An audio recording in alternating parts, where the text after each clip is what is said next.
According to the U.S. Department of Education and EducationData.org, 20% of all college students whose courses were moved because of the coronavirus pandemic in 2020 to online learning admitted that it was a major challenge to find a quiet place for online instruction and to concentrate.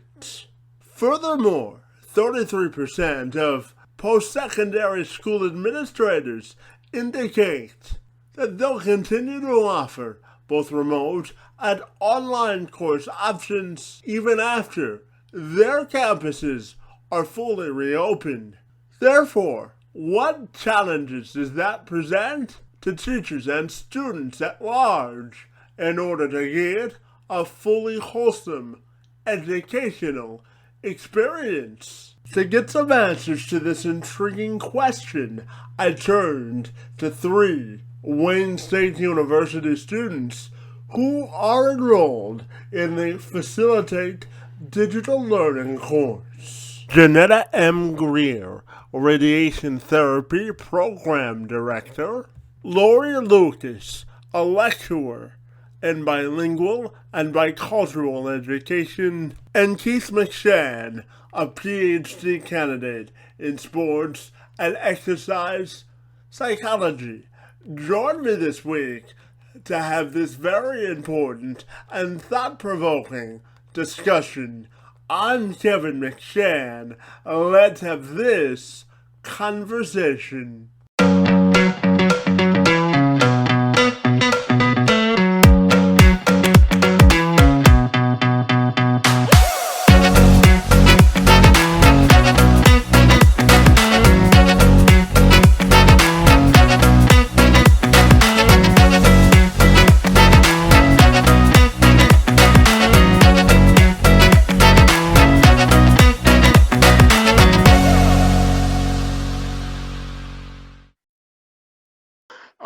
Welcome the three of you to the program, and I'm excited to be with you this afternoon to talk about your work and how you've sort of reworked courses during the course of the pandemic. Great to see all of you, and thanks for joining me this afternoon. It's most appreciated.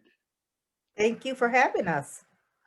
Jeannetta, I'm going to begin with you and sort of ask you about COVID-19. You know, all courses from elementary to university courses, as I'm sure you know, have been pivoted to online. So I'm curious to begin our discussion on how you think that transition is going from the educational perspective.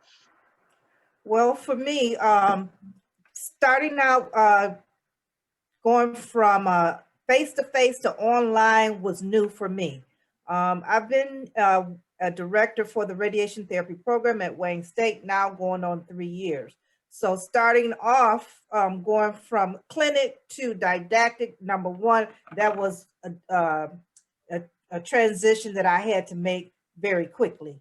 And then going from face to face to online overnight, that was just to me overwhelming. It took a lot of seeking help and asking how do you even work Zoom, how do you work Microsoft Teams.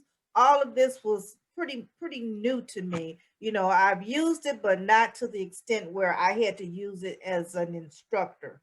And then I was finding it hard to get students motivated to participate with the Zoom link, being on Zoom. A lot of them didn't want to show their faces. They want to just have the app running, but I have no context, so I can't tell if they're understanding something. Are they asleep? Are they listening? So for me, I found it very challenging, and I was not accustomed to actually lecturing online, and then also trying to format my lectures to online, as opposed to dealing with the students face to face. So for me, I found it to be very challenging, and um, I was a little stressed about, having to go from face to face to online just basically overnight.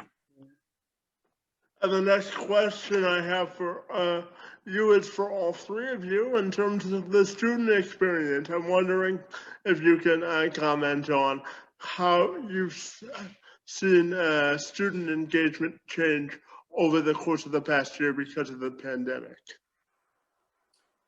Well, I can also interject here because the students, for me, my students, they're hadn't really had any online classes, so it was hard for them. A lot of them were asking quite often, when will we be going back to the classroom? They seem to not be able to focus as much. Some of the other instructors that I have were saying that the students weren't progressing as well as they had hoped. Communication again was a problem. Um, the students were feeling the same pressures, I believe, that I was feeling going from face to face to online. Yeah, Kevin, I'll chime in because I had experience doing both, instructing in person, then having that being moved to online, and also being a student of having in person and then moved to online. I'll first start with some of the benefits. I think as a student, the commute time got like cut down, so that was a really great thing where you just could go to school in your pajamas if you wanted to, and that there wasn't as much. I felt like I had a little bit more time. The commute part of it was taken out, so that was a positive. I think as a student also, you miss that face-to-face interaction. I had a course that we had a tight-knit group and we all met in person. And once that went online, you kind of miss that group dynamic part of not togetherness, but that relational part that you have with with other students and your professor. It's hard to develop that relationship through a computer screen. And I think near the end, people were getting Zoom fatigue as students of like everything's online and like just want to go out and see people and like just talk and not have to be looking at a screen all the time. And for my experience, I had both experience. I had experience of where we're teaching in person, then it got moved online, and then I got to teach that same course online again. And I had some of the same issues that Jeannetta had, where I thought everyone would come on camera and it's gonna be great, we're gonna be interactive and do all these great things. But then I got there and everyone didn't want to put their and everything I tried, like, come on, let's see face. They didn't want to do it. And I had people say I'm at work right now, I'm just listening in, because I tried to do it synchronously, or sync for those that don't know, synchronously at the same time, like I'd instruct and they'd have to log in at the same time. And that was a challenge in the pandemic because people's lives were changing. They had kids at home or they had other responsibilities and they were asked to maybe go to class if they normally thought they'd be in person, but now their kids are at home during when they're doing school, or they've had to pick an extra job to pay for things. So they're trying to listen into lecture and do that, and made it really, really hard. So I think those are some of the issues that I saw with moving online from the instructor point of view and from the student point of view. I think I had those same exact issues, Keith. You explained that so well, because I did have a student whose children, they were doing virtual school, and my classes, I had them all. I didn't know that I'm just going to be honest. I didn't know there was synchronous and asynchronous. I didn't really know that terminology. I had never used it. So all I was doing was having the students meet synchronously. Now I know that's the only thing that I did.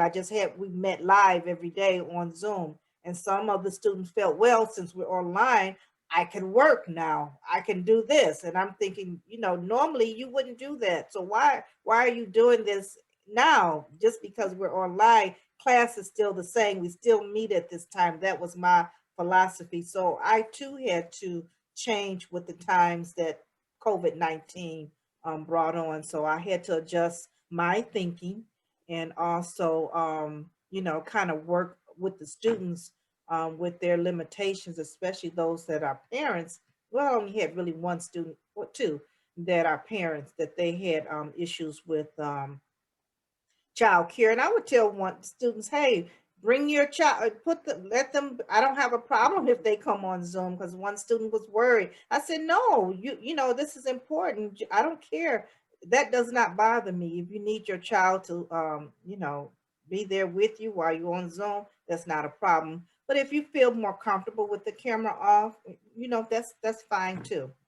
So I think it was just, you know, trial and error learning. This is all something new for all of us. None of us have experienced a pandemic like this. So this was a time for us all to learn. Lori, did you want to chime in here? Yeah, so I have the same issues that my fellow classmates have as well. But mine is a little different because my course has been running online asynchronously for 4 years straight now. And we have not, but pre-COVID, we didn't have any issues. Students understood what they were doing. They moved through the course very smoothly. And then COVID hit. And I think because my course is maybe one of 3 or 4 that are fully online, that a student would take my course and 3 in-person courses. So they had kind of a breakup of, yes, I have 3 face-to-face courses, so I'm in there, and then I can have this one online course and I can juggle it. And I think when everything moved online, the students truly got thrown off because they could no longer focus on their movement through the course anymore. And I thought that that was really, it was really telling of the situation that's going on and how much COVID-19 really impacted them and their learning. And for me, again, it was one of those things where this course has always been taught online, but because they're online now all day, they can no longer figure out how things are moving. And so my course went from being online and they were engaged to I'm now in an online format again, but I can't focus anymore. So I'm having a lot of students now struggle with my course, whereas in the past, pre-COVID, they were doing okay. But I think it has to do with the fact that I was one of only 3 courses that was an online course offering. And so again, it was that the sense that they are still doing face-to-face, but it's online. And so they could no longer gauge how to do online learning. And so the students really did struggle just as much as they would if they would have been face-to-face. And so I thought that that was really interesting, that they were doing so well and then COVID hit, and now, you know, the class is not going very well for them, for most of them. And through your facilitated digital learning course, I also understand that you've had to review and renovate a university level course to make it more engaging for online learners. Can you give me some more information on the course you've picked and some of the issues you've ran into moving the course online? Okay, well, first of all, this class was designed for students that are going to become radiation therapists, and the class is called Clinical Radiation Oncology. And in this course, we discuss treatment methods, the various types of cancers, what treatment method will be the best for, say, prostate, what treatment method is best for breast cancer, how much dose can the patient tolerate? What dose do you stop at for critical structures such as the spinal cord? You can only give a dose of 4,500 to the spinal cord before you cause damage. So 4,500 is that critical dose. We don't want to give the spinal cord more than that at one time.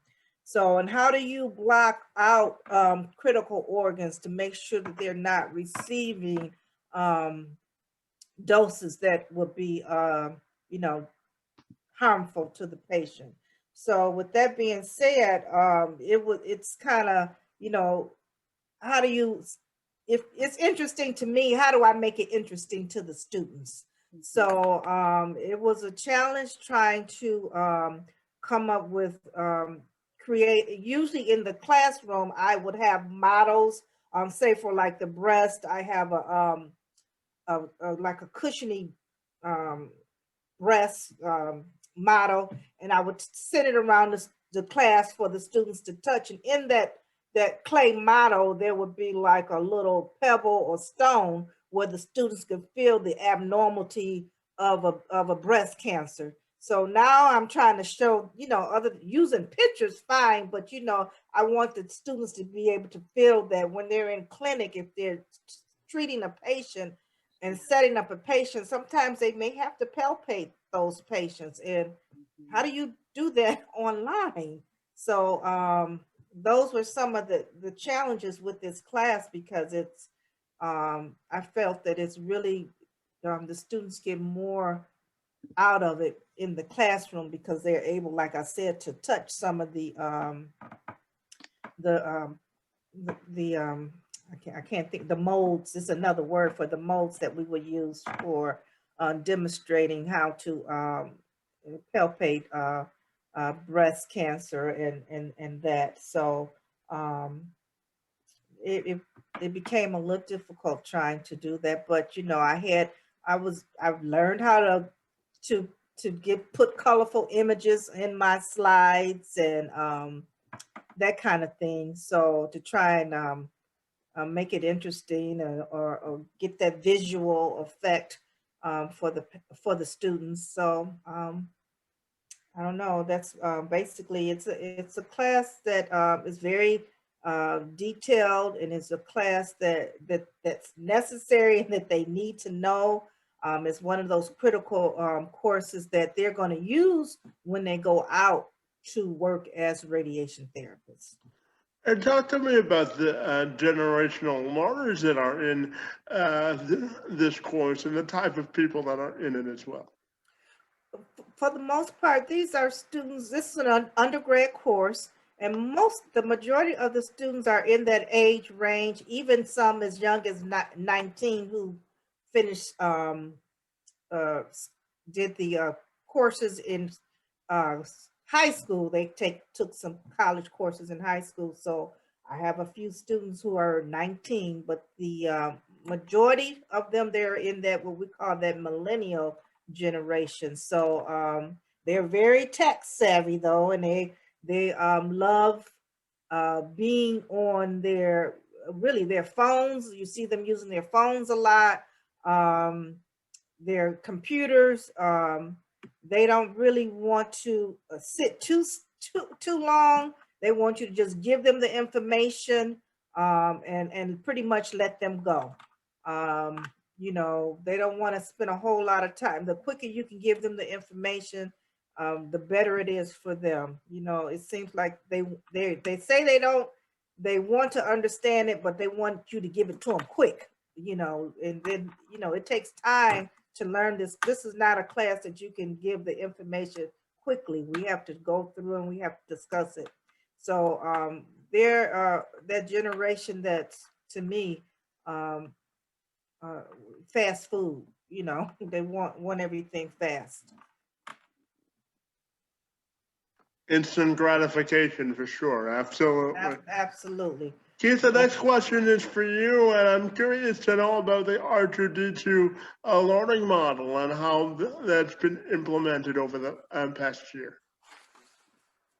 Yeah, really good question, Kevin. And just to give context, for this group together here, we are in a Facilitate Digital Learning course where we learn about facilitating or giving instruction to online learning and how to make that more engaging for different type of learners and different type of courses. So for this project that we're going to discuss today within your podcast, Kevin, we were tasked with looking at a course, and Jeannetta did a really great job of explaining that course that she's taught. And we did a renovation of the class or that course. We reviewed it to see some of the issues that were there and to make it really, really good. And one of the things that we found when we did the review of this course that Jeannetta talked about is that there was a lot of reading, a lot of text that individuals had to do, whether it be reading chapters or be giving handouts, or even their exams were written in reading. And what we know through, and you mentioned the R2D2 model, and that's the model that Bonk and Zhang came up with to discuss, like, what are the different activities that different learners need within an online an online learning environment. And the R2D2 model, what it stands for is the first R is read. So individuals need reading activities to do. Some people love to read, and that's how they connect and learn. The other part of the R is reflect. So people like to reflect. You give them something to think about, and they want time to reflect and ponder what they have learned. And the first D of the R2D2 model, Kevin, is display. And they want to show like what they have learned. So an example like that would be maybe displaying with so for Jeanetta's case, partnering with a hospital or web resource for a virtual tour of a hospital could be a good use of a learning tool in this course to display what they have learned. And the last D is do. So people want to get out and like do things as activities. And for this course, Kevin, that we did a renovation for, I'm just going to share with you what we have. And can you see that, Kevin? Do you see the table 1 there? Oh, yes, I see the table, Keith. Okay, great. That's on your views to make sure they can see it. And we came up with a couple ideas for each section that could improve this course so it's not so reading based. So even with, so we'll start with read. Even with it being a heavy reading course, one of the suggestions, if we look at the first column there, is that this is a Tuesday, Thursday course. So the Thursday lecture could be changed to a weekly podcast. This could help reduce the amount of reading in the course, potentially to change that out. And then if we look at reflect, Kevin, creating a pool of multiple choice and reflection questions that could be randomly assigned to students in a testing situation. Give them a chance to reflect. If we look in the middle there for display, this course seems to have many handouts. And one way that we thought could, when we did our critical review, is replacing a week of handouts with video stream content may be useful. And lastly, the do part in the first, if we look at the far right there, Kevin, having a portion of one class or a full class be open debate and discuss on the various cancer topics in this course would be a great learning activity. So the R2D2 model, Kevin, if your listeners or instructors are unfamiliar with it, it's just a way of looking at your course and saying, hey, what activities are there that I can do so I can get the different type of activities to engage the different learner types. Keith, I want to follow up on online learning and group work and the importance of that and getting your students to be engaged. Yeah, that's a really good question, Kevin, and I appreciate you asking me that question. We went to the literature, and Zhang and G came up with this dynamics of online collaborative learning, and it's kind of this framework where we can look at online group collaboration and we can divide it into 4 different sections. And I just want to share with you and your viewers, Kevin, a little bit of what we came up with regarding that. And there are 4 sections, and they are team task, team development, peer relationship, and communication media. So team task can be broken down into 4. So think you want a group of students to work collaboratively in group work online, and we want to give them a task. And when they go through this task, they go through 4 different sections. There's a discussion section, there's problem solving, there's decision making, and then there's production. And we want to work through, so within this course renovation project that we are doing for this course, we want to think, well, if we did implement group work, what would that look like? And how would that be important for the students? So I'll do the first part of team task, and I won't go through all the different ones, but discussion, adding in a discussion board aspect to the class This way, if group work is given, there is a central place where all materials are. There's public discussion boards can help other groups comment on class material with other groups. So when we are looking at doing online group work, and these are the different stages that the group will have to go through when they're given a task. We move to next to team development, and we may be familiar with some of these, the forming, storming, norming, and performing stages of team development. So as an instructor, it's important to know that students are going through these different stages, why they are within group work. So I'll just go down. So the first one would be forming. And one way on an online format that instructors can make sure that team development, they're forming good habits, is use breakout rooms at the end of, if they are doing synchronous, or, so for those of you who don't know, synchronous is teaching's happening, students are there, as opposed to asynchronous, teaching happens and students don't necessarily have to be there. They can listen to it at any time or watch it anytime that they want. If you are using synchronous sessions of class, to have those breakout sessions. So at the end, even if it's 5-10 minutes, the students are able to meet with their group and talk about what's going on if they're giving an online group work. And once we get to team development, we want to talk about peer relationships. And within a group, we'll either have what's known, there's going to be two different conflicts when we think of peer relationships. There's emotional conflicts and there are cognitive conflicts. We kind of want to deal with emotional conflicts early if possible, because those could simmer, but cognitive conflicts are those where we're trying to figure things out. So at the bottom part there, cognitive conflicts, providing the class with weekly readings on conflict in groups would be beneficial. This would probably help them understand, like, hey, this is how we intellectually deal with maybe how we want to move forward with this project.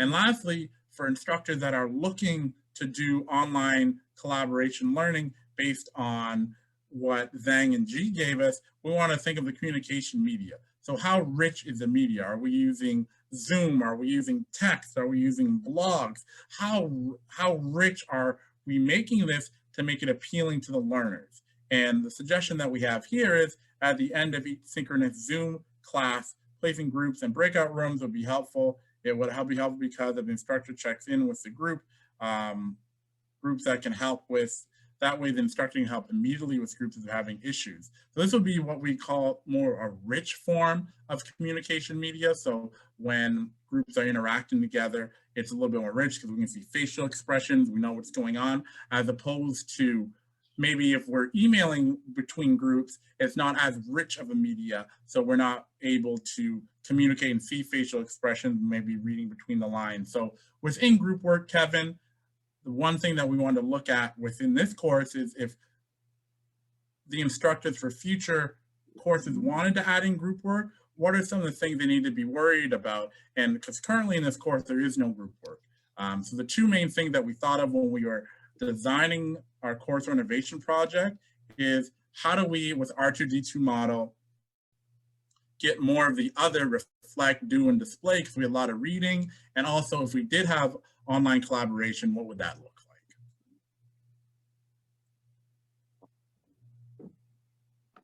like? Lori, the next question goes to you in terms of generational learners. I'm curious to get your thoughts on modifications to this course to relate to that segment of the population. Thanks for asking, Kevin. So there were two modifications that we discussed. And the first modification goes back to when Jeannetta was saying that she couldn't get her learners to be engaged, right? We have these millennial learners. They have a very different style of learning. And a lot of times they love being on their devices, right? Because that's what they do all day. And so another thing with generational learners that are millennials is that they love to play games. That's something that they're just used to. It's a form of habit for them. And so one of the modifications was to take the exam material for exam 3. So taking the study guide that was provided and actually playing a little game of Jeopardy off of a application. So they could go onto their phones and enter in their application identification number, and then they would, and I'm going to show it, they would come up to this screen. And this screen actually provides them with tiles. So they have topics that are related to their exam that they know that they're going to have to touch on. And then you'll notice each question from 100 to 500 actually will go from maybe 100 is the easiest to 500 is going to be the hardest. And so what I found is when students are actually going through this game, they're really engaged because they're trying to beat out their peers, right? It's their goal of, I've got to be able to beat, you know, this person or this person, right? Because they want to make sure that they're representing themselves, is what they always say. I'm representing myself and I'm representing my family. So with this game system, it works really well because students can go on, they're going to play, you know, versus each other. So if we pick head and neck cancer for 100, it would be the most common pathology of head and neck cancer. And then the answer would be where they would have to answer. So it's great in the sense, again, that they get to kind of work with each other, or work against each other, I should say. But also it gives them an idea of what they know and what they don't know, right? Because they don't seem to understand what they know and maybe what they don't know. So when you kind of quiz them in this format, not only doesn't prep them for the exam, because then they can now start to think of questions, right? So we're providing them some questions, but it also gives them just this opportunity to reflect on what they know and maybe what they don't know. Another great thing about using this Jeopardy game is the instructor can actually transfer these concepts and these questions into flashcards and provide it to the students. So there's 2 ways in which to use this. So you can provide them with flashcards after the game. So then that way they can go back and quiz themselves, or they can work in groups and quiz each other. So adding this really provides the students with more of a doing, right? With the R2D model. It's more so, can you do this and how are you performing? And so that was one thing that we truly felt like we needed to engage the learner with. And then the second thing that a modification to the course that we thought we could embed was, there's a lot of, as Keith and Jeannetta were talking about, there's a lot of reading materials, right? And so that's like the first R in R2D2. And so how do we come out of the reading and actually maybe do some displaying? So our visual and auditory learners have something that they can work with. And so again, the second modification was to actually embed some supplemental videos. And the videos for this actually came out of the prostate cancer module. And that module, again, had a lot of readings. And so there were 3 videos that I thought were really important and that connected, and they had animation. So just like Jeannette was talking about, she can't get them to work with the molds, but she can get them to look at it through this animated video. And so the 3 videos touched on how to learn about and how to understand prostate cancer, how to diagnose prostate cancer, and then how to treat prostate cancer. And so by embedding those videos, it kind of gives them a sense of they're there, right? Or they're at least applying what they've learned because they're watching the videos and they're watching the animation take place. And the videos were really short. Believe it or not, all 3 videos total were 12 minutes. So that's perfect for learners who, as we say, sometimes they're on the go, or like they have families. And so they have a limited amount of time in which they can actually spend on reviewing materials. So the sense that it's an online video and you can view it and it's animated and it's short actually can get to the point versus maybe having to read 100 pages, right?